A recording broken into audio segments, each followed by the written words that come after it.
Parents communicate all the time with their children. Often these interactions are healthy and help build a child's self-esteem and promote responsibility. Your conversations can enhance the quality of your relationship with your children and the degree to which your children grow up with a sense of safety and security. At other times, these words and messages sent are harmful and destructive. Even when you are angry or need to discipline your child, you need to remember to always communicate respectfully. Always be aware of your word choices and don't feel the need to blame or shame your child.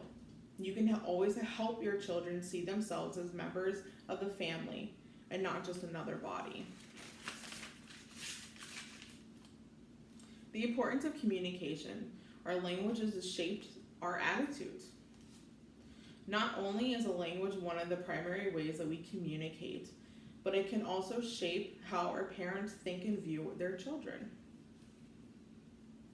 Test how healthy your communication skills really are. Ask yourself after a conversation, do I really feel good about this?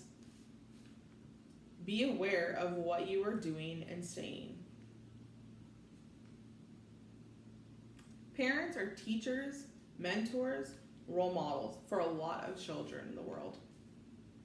I've learned that when parents use a respectful approach towards their children, they understand and learn from them a lot better than the parents that automatically assume their child is thinking or doing certain situations.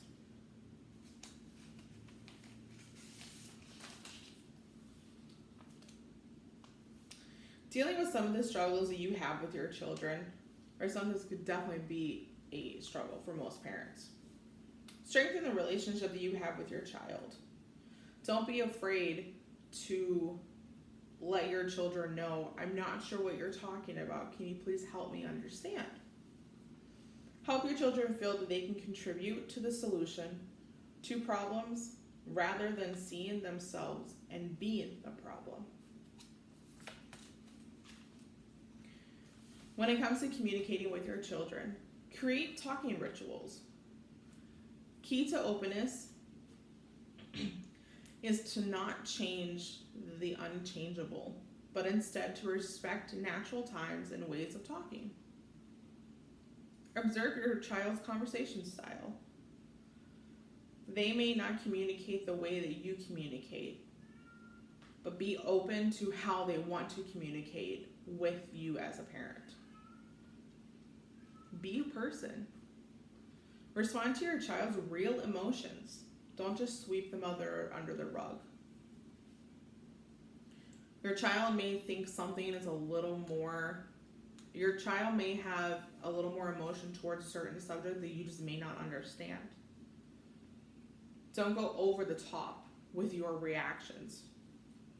If your child is freaking out over a certain subject and you think they're being over dramatic, don't listen to what they have to say first.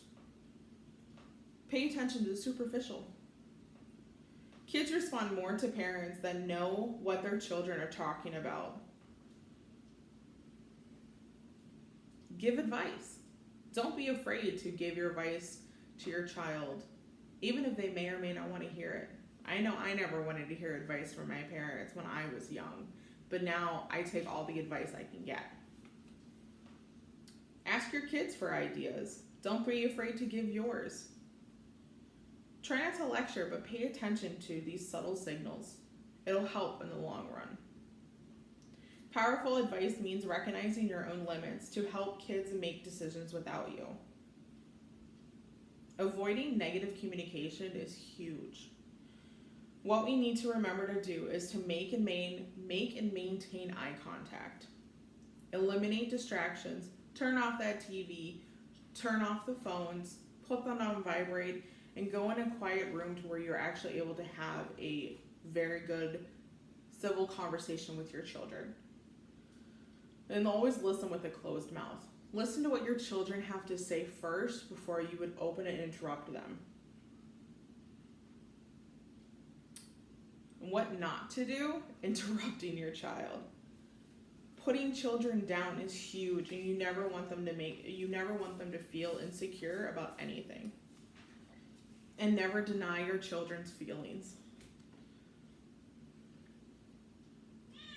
There's a lot more to know when it comes to communicating with your children.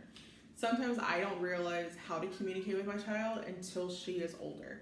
She's only 3 right now, but it's only a matter of time, and when I'm trying to go back to read these steps and to know how I can communicate with my child when she's a teenager. We must learn the importance of communication and tips on communicating and how to avoid the negative aspects in a communication. I hope this helps